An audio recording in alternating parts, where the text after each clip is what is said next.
مشاهدينا في كل مكان، اهلا بيكم. احنا معاكم النهارده في ضيافه سعاده السفير الدكتور اكسل ويبنهورست سفير دوله استراليا لدى جمهوريه مصر العربيه، عن ابرز المحطات الدبلوماسيه لسعاده السفير، وعن طبيعه وعادات وتقاليد الشعب الاسترالي، بالاضافه الى غيرها من الموضوعات الخاصه بدوله استراليا. هيكون هذا اللقاء، فابقوا معنا وتابعونا.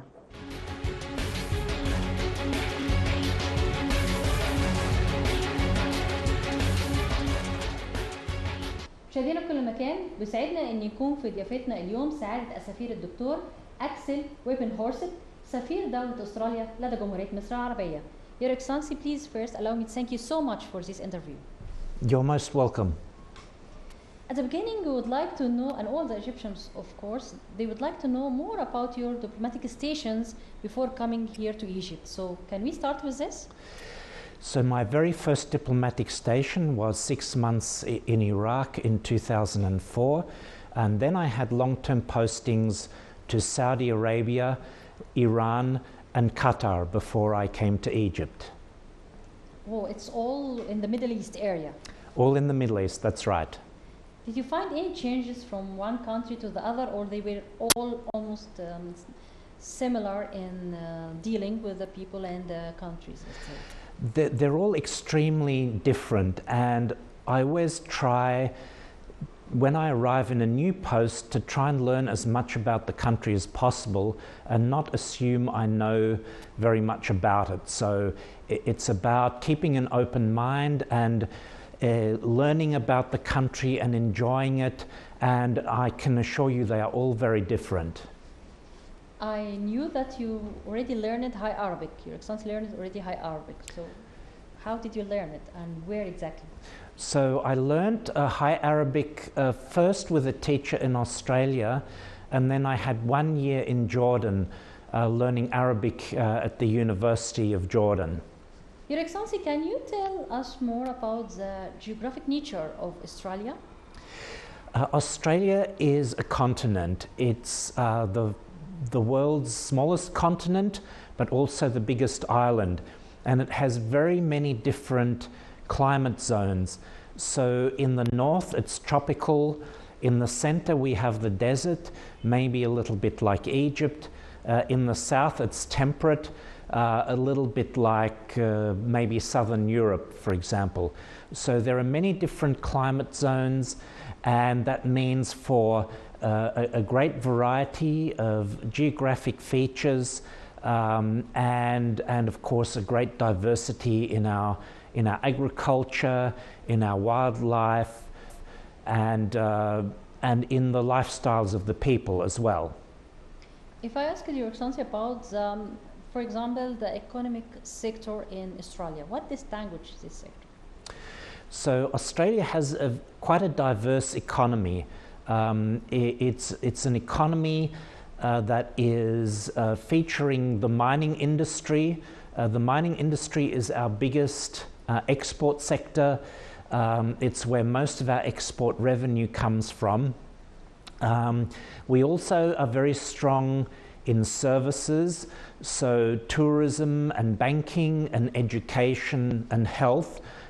We are one of the strongest countries in those fields. And also we're very strong in agriculture. A country what kind of crops? Because we have, as Your Excellency mentioned before, diverse atmospheres. That's right. So we have, we grow wheat, we grow beef, lamb, all kinds of vegetables. With our climate zones, we can grow fruit and vegetables from the tropics to the dry country to the temperate climate, and we export a lot because we produce more than we eat. So agriculture is extremely important for us. We have a country with a size of only 27 million people, and for a whole continent this is not very much. That means we have a lot of land for agriculture, and our farms are generally very big by international standards. الكثير من السياح يقصدون استراليا من أجل الغطس، وخاصة في الحاجز المرجاني العظيم، فهو مكان مثالي لعشاق المغامرة تحت الماء ومداعبة الأسماك ومشاهدة المرجان بألوانه الزاهية. تتميز استراليا بمناخ معتدل طوال العام، وتتميز في فصل الشتاء بالمياه الدافئة. اللغة الإنجليزية هي اللغة الشائعة في استراليا. السياحة في استراليا: أسماك البهلوان المختبئة في شقائق النعمان، حيوان الكنغر الذي يحمل أولاده في كيس، مشاهد لن تشاهدها إلا في بلد المغامرات والطبيعة الخلابة استراليا. تبدأ معظم الرحلات إلى استراليا بسيدني، وعندما تذكر سيدني فإن أول ما يرد إلى ذهنك كوبري ميناء سيدني، التحفة المعمارية التي اشتهرت بها المدينة، ولا تكتمل رحلتك إلا برحلة بحرية حولها. جزيرة الكنغر من المحطات الهامة في رحلتك، فهي أكبر محمية طبيعية لعدة حيوانات نادرة، منها الكنغر والبطريق، بها الكبار والصغار. الجزيرة الفريدة تسمينيا خيار مناسب للباحثين عن الاسترخاء في الطبيعة الخلابة ومشاهد الجبال والغابات الخضراء البديعة والتمتع بالغطس وركوب القوارب.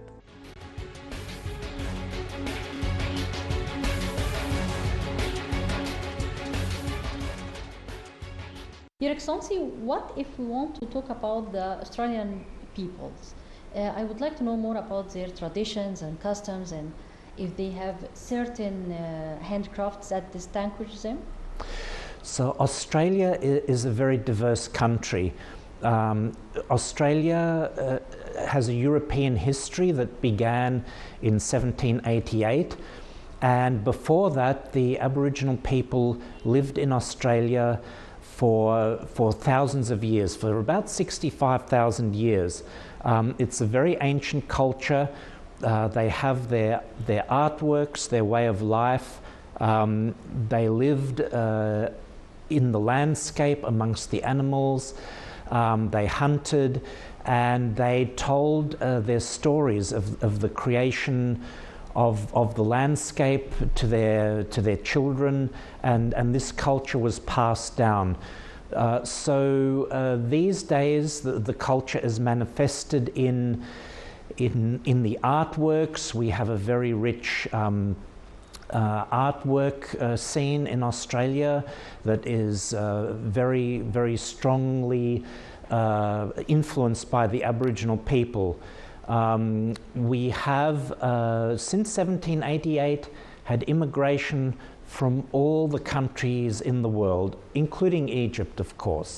But it's a very diverse country.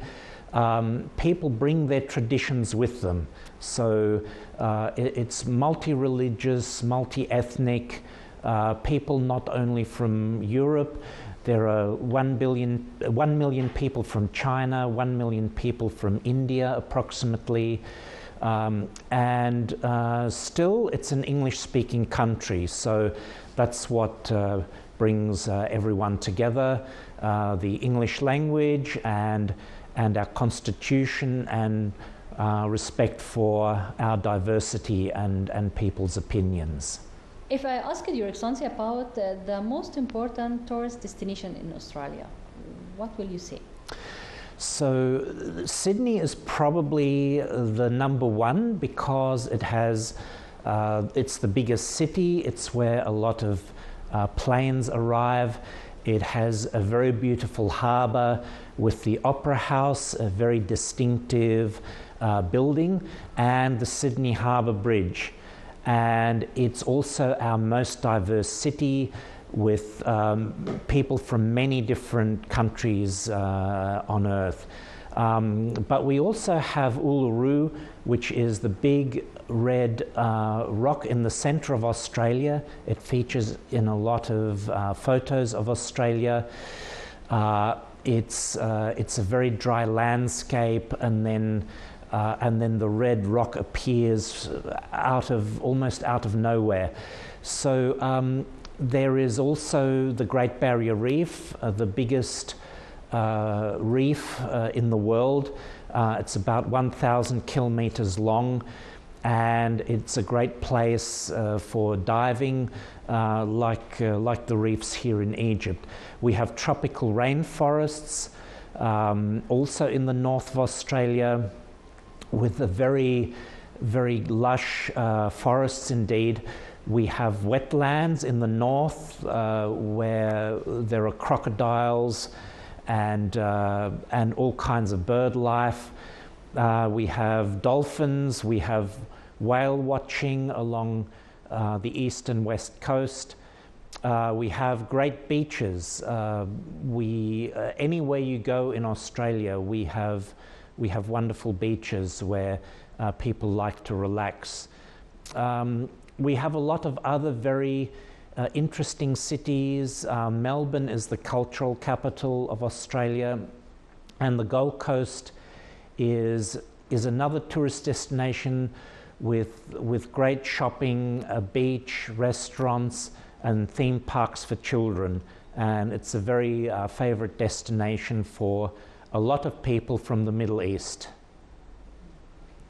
Your Excellency, also we know that there is some animals that just known only in Australia. One of them is kangaroos. And one of the things that we would like to know more about is the rare animals that really cannot find anywhere else except in Australia. So can you tell us more about these animals? Yes, so kangaroos are an iconic Australian animal. They are on our coat of arms, along with the emu, which resembles an ostrich. It's adapted very well to life in modern Australia. It lives in grasslands, and it covers the territory very quickly by jumping very quickly.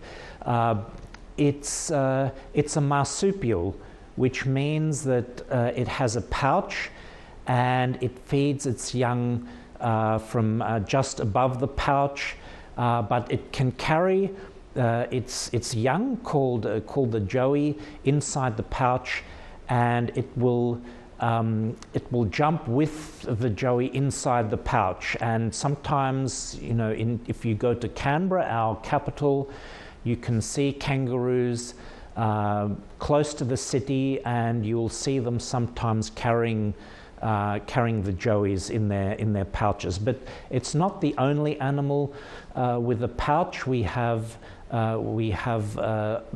koalas. We have a platypus. We have possums. These are all animals that exist only in Australia. We have many unique species of birds. We have cockatoos and kookaburras that make unique sounds. The wildlife of Australia is rich, really, so that it becomes one of the things that attract the tourists to go to Australia to see this wildlife. That's right, exactly. So there are zoos in Sydney and Melbourne where you can see them. You have to be a little bit lucky to see them in the wild, except in Canberra, of course. We call Canberra the bush capital, which means the wildlife is actually in the city. In the other cities, maybe a little bit less, but we have many opportunities for tourists to see the animals in Australia. Your Excellency, I would like to know also about the role of women in Australia. Can you speak about this, please? Yes, so women are involved in every aspect of society in Australia, and it starts with our parliament. In the governing party, over half of the members of parliament are women. The Governor General is a woman as well. The Foreign Minister is a woman, and very many other ministers as well, including one Egyptian minister, the Minister for International Development, Anne Ali. She was born in Egypt. But the role of women extends to the private sector, and we have a full involvement of women in all aspects of society. They work in all professions. Your Excellency, the music play a big role in the Australian people's life. And we heard also that there's lots of festivals that's held over there in the country. So can we talk about this section? So Australia's music scene is very diverse. We have all kinds of genres, from rock music to opera. Rock music, we've had a lot of famous bands in the past. In Excess is probably the most famous one, on the world level. We have a composer that is composing music now. We've had famous opera singers who've performed all around the world.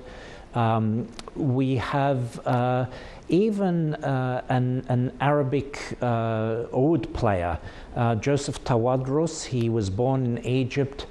He's Australian, and he composes and plays the oud. So any kind of music you can imagine, we have in Australia, and this is because Australia is a diverse society which has people coming from all over the world. But I should also mention there are Aboriginal bands as well that draw on indigenous instruments like the didgeridoo and sticks. So all kinds of different music. And as you said, Australia is a country where its people really enjoy listening to music. Is there any major festivals in Australia? Well, there is the Woodford Folk Festival that I know about. That's the main one, but we have a lot of touring bands as well. So we have a live music scene. So in many cities you can go to a stadium or a pub and you can watch a band play live. So it's this is the way people listen to music in Australia, as well as on the radio, of course.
Your Excellency, all of this diverse, does it reflect on the trading? We'd like to know more about the trading sector in Australia. So Australia is a big trading country. We have our main exports are in minerals, so coal and iron ore are the two biggest, but we also export a lot of alumina. We have critical minerals, which we're not exporting so much at the moment, but this will be a big sector in the future.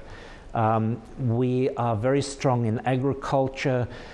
We grow much more than we eat ourselves, so we export a lot of wheat, beef and lamb, all kinds of vegetables and fruit. Really, Australia depends on trade for its economy. We export all over the world, and we do it mainly by sea. We have ships going between Australia and the rest of the world, every day.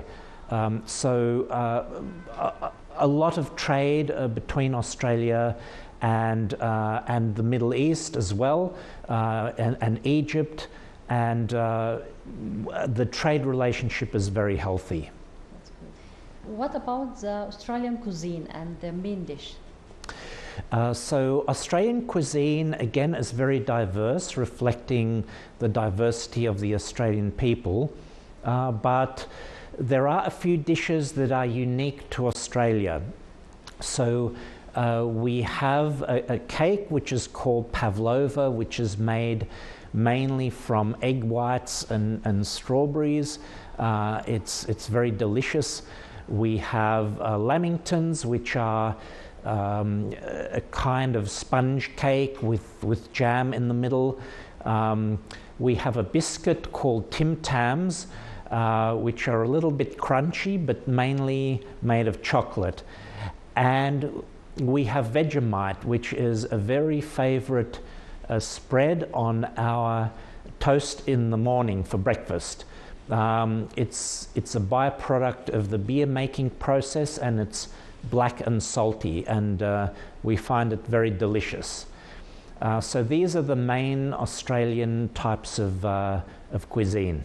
That's great. Your Excellency, allow me to stop our interview in this point, and we'll have another episode because our time is finished for now. And please allow me to have another episode to talk about the relations between Egypt and Australia. That will be my pleasure. Thank you for having me. مشاهدينا في كل مكان، وبكده انتهى لقائنا مع سعادة السفير الدكتور أكسل ويبن هورست، سفير دولة أستراليا لدى جمهورية مصر العربية.